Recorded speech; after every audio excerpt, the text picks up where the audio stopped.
I want to tell you the power, this story about the power of leadership. And it was a story Bing Gordon told about when he was at Electronic Arts years ago. And Electronic Arts was a games company, and he challenged new hires to see if they could do something, what he called a kill it goal. What he meant was, if you could do this in the first week, you would be an extraordinary hire.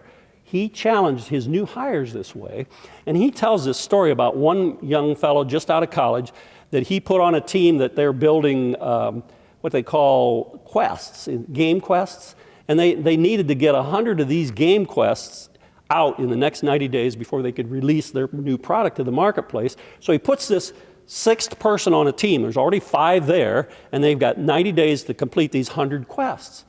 And he puts this sixth new hire and says, he kind of challenges him. He says, you know, if you could do one quest in the first week, you would be a rock star, because our guys here are only averaging 1.6, and they've been here for years. So you see the setting? There's leadership involved here. Leadership by his boss and self-leadership by the individual. And this individual takes this to heart. He wants to hit the ground running.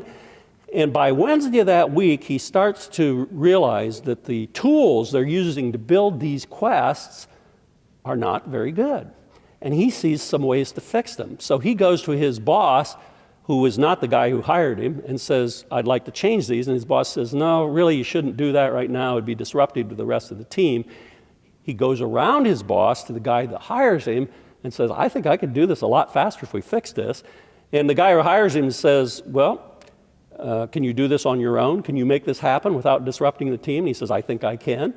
And you know what happened? The end of this story is that he changed the software, and by the following Monday, which was 1 week, he finished his one and all 99 of the work of the other 5.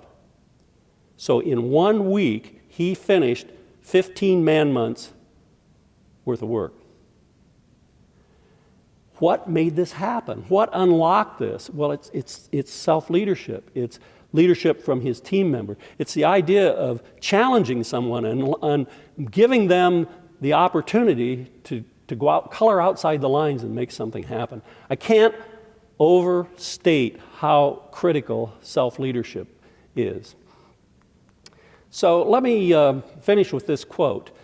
Leadership is not magnetic personality. That can just as well be a glib tongue. It's not making friends and influencing people. That could be flattery. Leadership is lifting a person's vision to higher heights, the raising of a person's performance to a higher standard, the building of a personality beyond its normal limitations.